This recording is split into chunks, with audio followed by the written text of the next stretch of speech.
Assalamualaikum warahmatullahi wabarakatuh.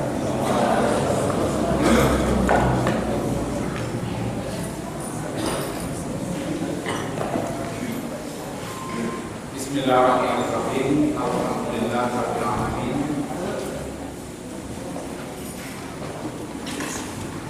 Wa bihi nasta'in 'ala umuri dunya wad din. La ilaha illallah wa asyhadu anna Muhammadan 'abduhu wa rasuluh. Allahumma shalli 'ala Muhammad wa 'ala ali Muhammad. Bapak dan Ibu, mari kita awali pertemuan kita pada malam hari ini dengan membaca Bismillahirrahmanirrahim.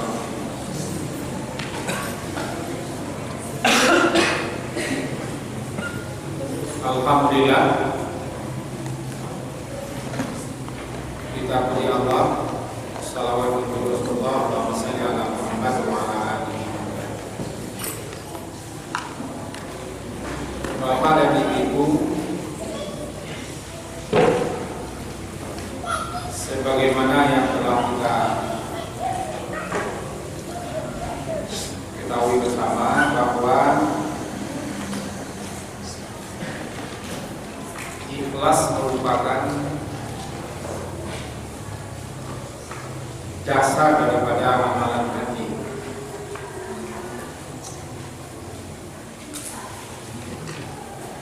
Dan syarat doa atau syarat utama diterimanya sebuah amal, yang pertama dan paling utama sekali adalah keikhlasan.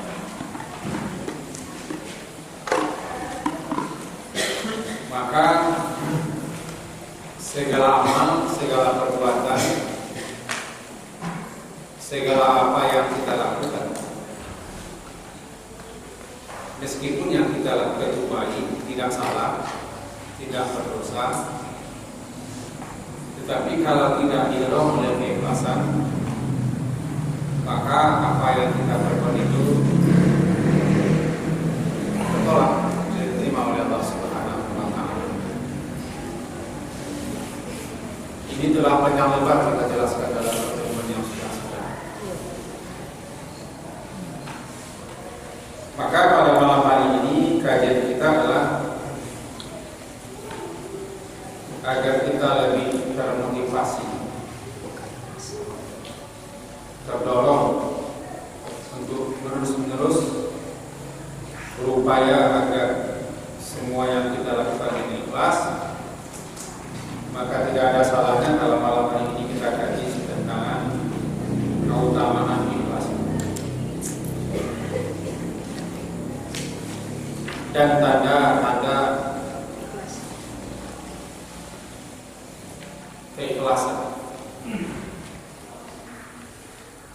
Yang pertama, sebagaimana dinukil oleh para ulama-ulama, bahwa ikhlas itu dapat membesarkan amal yang kecil hingga menjadi seperti gunung. Sebaliknya, ketiadaan ikhlas, amalan yang besar, karya yang besar, bisa-bisa jadi tidak ada sedikit nilai yang berharga di sisi Allah Subhanahu wa Ta'ala. Jadi buah yang pertama, keikhlasan itu sekecil apapun suatu amal, suatu perbuatan yang kita kerjakan ikhlas, maka amalan yang pada lahir itu nampak kecil, tidak ada artinya, bisa jadi nilainya sangat luar biasa di sisi Allah Subhanahu wa Ta'ala, karena dilakukan dengan keikhlasan.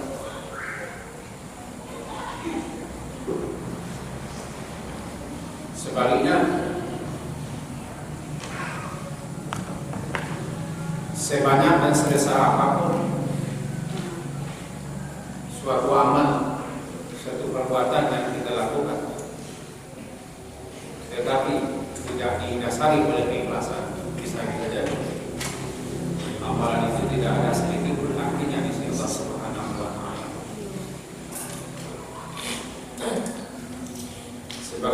firman Allah Ta'ala surat Al-Furqan, surat ke-5 ayat ke-3 bunyinya, A'udzubillahi minasyaitonirrajim, wa qadimna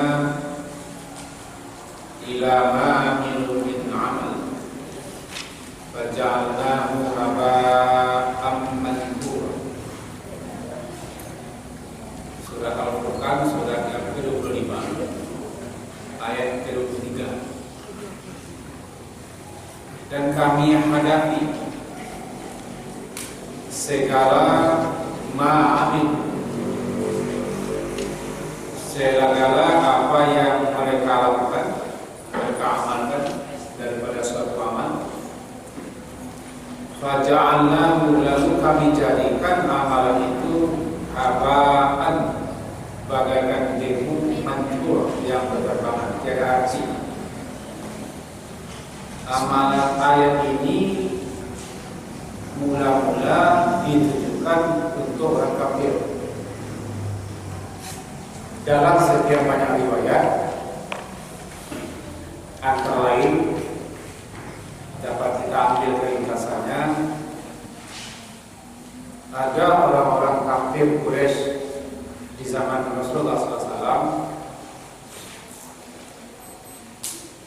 sangat kaya raya, suka membantu, suka menolong, suka melapangkan, memudahkan, meringankan orang. Ditanya kepada Rasulullah, bagaimana orang Rasulullah amalannya, perbuatannya? Dia suka menolong, suka membantu, melapangkan, memudahkan, meringankan, sangat murah, kaya raya.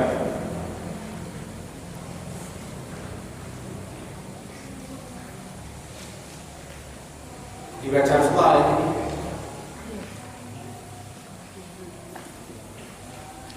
dia berbuat itu bukan lantaran keikhlasan. Dia berbuat itu bukan lantaran karena mencari Allah, lantaran dia tidak beriman dan tidak percaya adanya balasan Allah yang tidak. Maka segala apa yang dilakukan oleh orang-orang yang tidak beriman, yang kafir, bagaimanapun banyak dan besar luar biasa karya yang dilakukannya, tetapi karena bukan dirol antara keimanannya, yang mana keimanan itu nanti malaikat keikhlasan, kepercayaan, keyakinan kepada adanya ganjaran dan balasan Allah dan akhirat.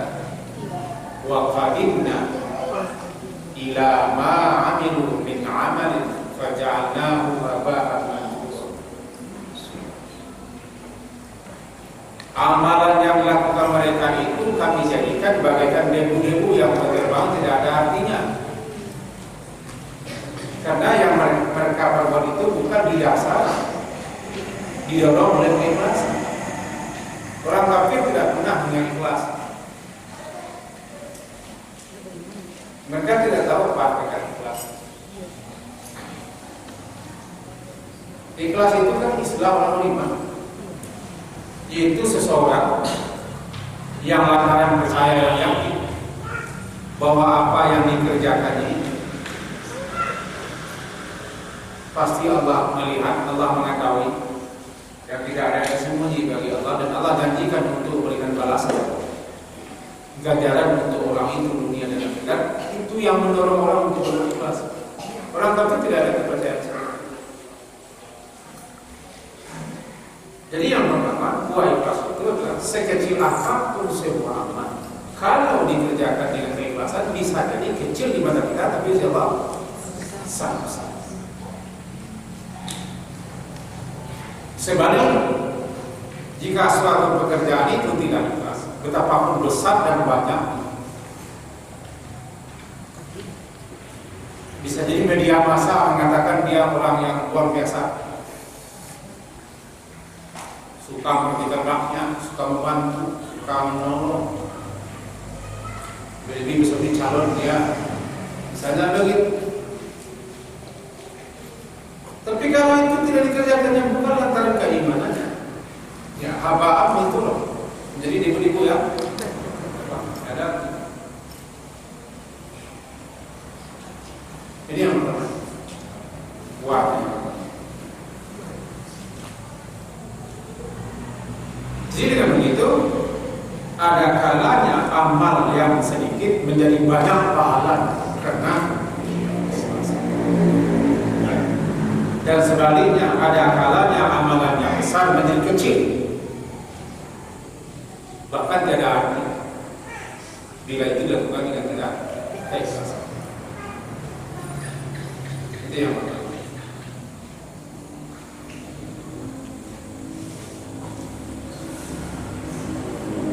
Kemudian yang kedua, ikhlas. Bahwa amalannya ikhlas bisa kita jadikan menjadi wasilah untuk terkabulnya sebuah. Apa wasilah? Sarana. Sarana yang kita pakai, jalan yang kita pakai agar doa kita diterima. Berwasilah dengan nama-nama Allah, dengan firman Allah Ta'ala. Nah, salah satu bentuk wasilah itu berwasilah dengan amal saleh. Carilah amalan kita yang jelas ada satu buah dari itu. Lalu jadikan itu sebagai wasilah. Ya Allah, saya pernah melakukan sebuah amal yang ikhlas, betul-betul ikhlas. Maka melalui amalan yang telah kulakukan yang ikhlas itu, ya Allah, kabulkanlah doa aku ini. Allah kabulkan. Agak panjang hadisnya, kita sudah tahu hadisnya. Orang yang terkurung 3 orang di gua. Ini sering kita dengar para guru-guru kita, para ustaz mengaji ceramah dalam hadis sahih.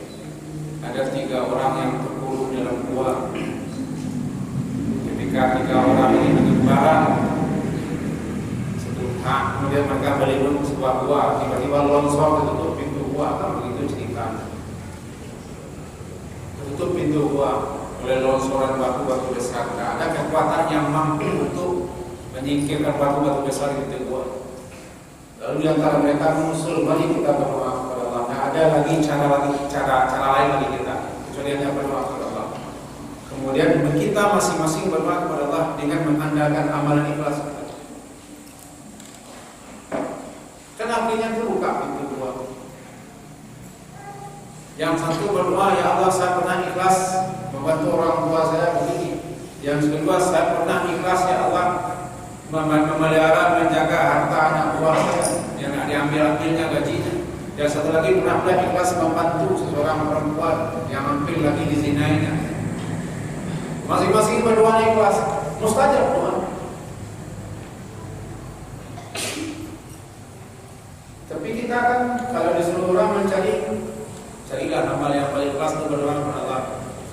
Kalau saya menjawab untuk diri saya, tidak tahu saya mana lah amal yang ikhlas. Kalau berdoa kepada Allah, sangat butuh kita kepada Allah dalam berdoa. Karena kita kadang-kadang susah, kritik, payah. Carilah amal yang ikhlas agak satu, pakai itu sebagai wasilah, sebagai sarana. Ya Allah, saya pernah berbuat ini, ikhlas kepada-Mu. Maka melalui itu kabulkanlah doaku ini, ya Allah, saya sedang begini sekarang. Allah kabulkan. Itu jaminannya. Gua ikhlas. Cuma adakah amalan kita itu yang tidak ikhlas? Oh, terbalik. Adakah amalan kita itu yang ikhlas yang bisa kita pamerkan kepada Allah? Iya. Ya, sama-sama berpikir.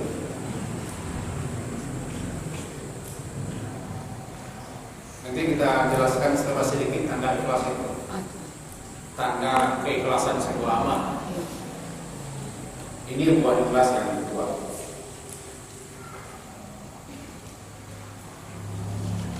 Kemudian yang ketiga,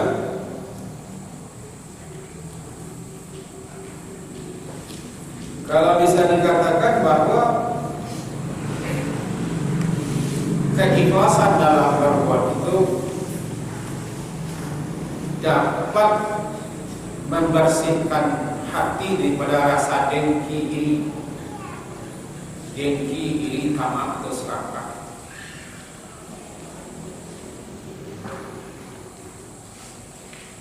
Keikhlasan dalam berbuat dapat membersihkan, mengikis dari hati kita ini perasaan dengki, tamak.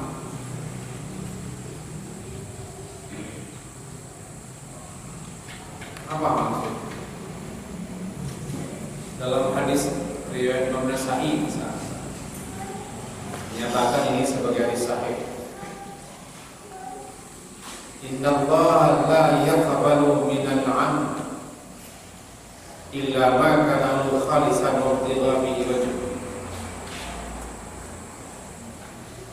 Sesungguhnya Allah tidak akan menerima sebuah amal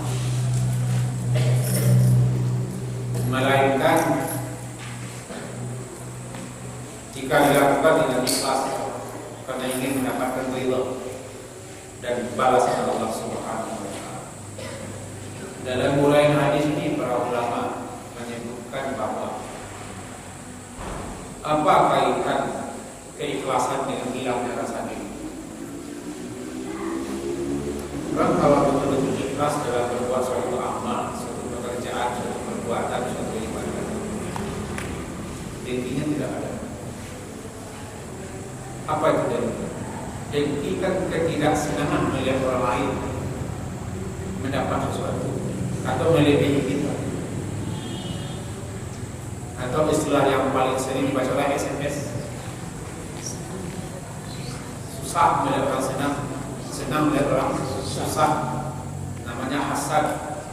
Dengki itu kan terbagi 3 pula. Ada hasad, ada samatah, ada munafasah, ada ghibtah, 4 bagaimana.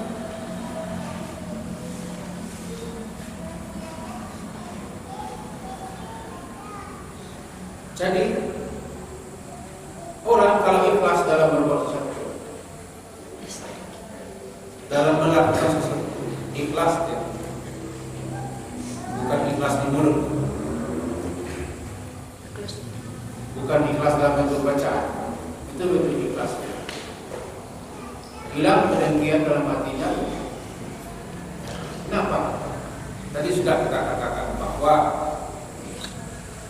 kedengkian itu lahir karena melihat orang berlebih, atau seseorang mendapat sesuatu kita tidak mendapat sesuatu. Saya kedengkian, tidak senang, tidak suka. Orang kalau ikhlas dalam berbuat sesuatu, dalam melakukan sesuatu, ada orang yang lebih daripadanya,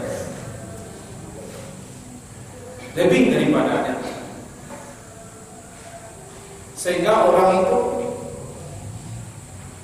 agak mendapat perhatian bagi orang lain, sementara dia tidak terlalu digubris orang lain karena dia ikhlas, tidak ada lagi.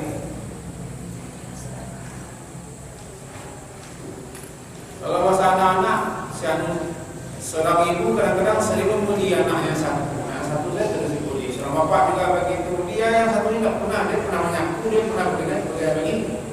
Tapi selalu anak yang lain mendapat pujian-pujian. Jika anak itu ikhlas, dia tidak akan marah sama ibunya atau sama orang anak, sama saudara. Kenapa? Dia berbuat ikhlas. Kita bawa nih contoh kepada kita. Orang ikhlas, kalau dia tidak dipuji orang, justru orang lain yang dipuji dia tidak dipuji. Karena dia berbuat ikhlas. Lalu kenapa kita dipuji? Kita berbuat hal yang sama dengan orang lain, sama-sama berbuat, sementara dia saja yang dapat nama, dapat nilai, diperhatikan orang, kita tidak tersulut kita. Lalu kita marah dan kita tidak senang, harus kita perhatikan ikhlas kita dapat berbuat. Sebab kalau betul-betul ikhlas, tidak ada rasa itu. Bisa kita tangkap. Kalau masih ada rasa benci kita, tidak suka kita kepada orang yang berbuat hal yang sama dengan kita,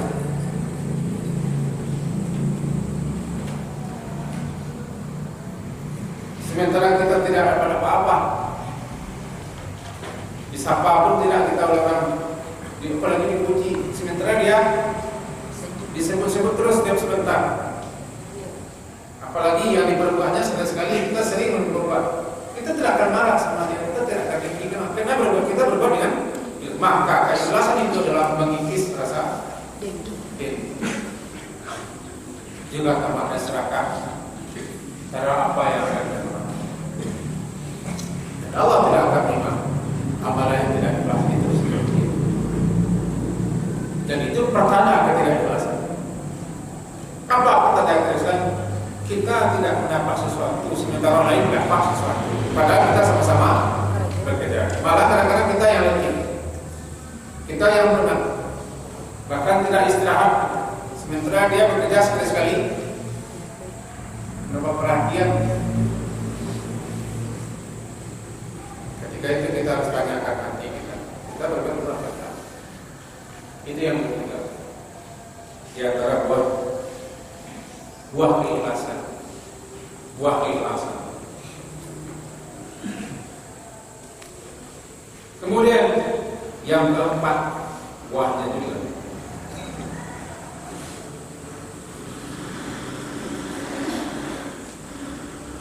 Seseorang dengan niat yang ikhlas, meskipun dia tidak berani mengerjakan suatu perbuatan lantaran sesuatu, maka dia tetap akan mendapat nilainya walaupun dia tidak beramal. Walaupun tidak beramal. Ini banyak sekali ada.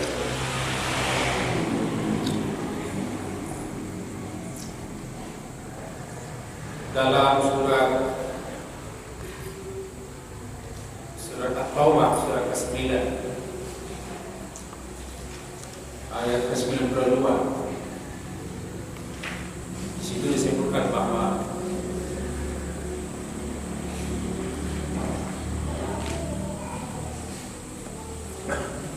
ketika dalam suatu peperangan, dan peperangan itu tercatat sebagai peperangan luar biasa yang Rasulullah sendiri yang memimpin,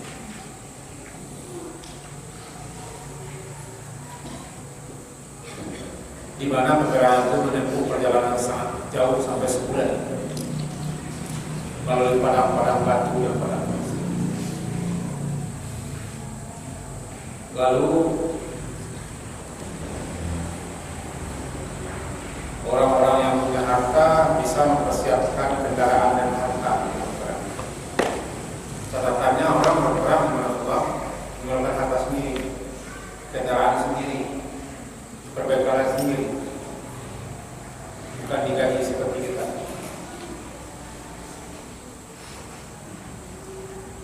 Lalu ada beberapa orang datang kepada Rasulullah, keinginannya untuk berperang luar biasa, sementara dia tidak punya bekal apa-apa,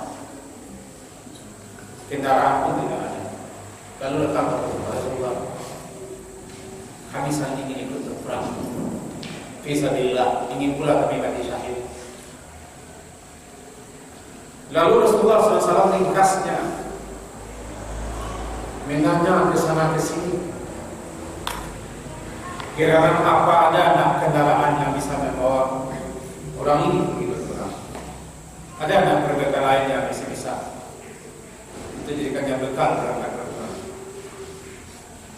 Ditanya ke sana ke sini, kiranya kendaraan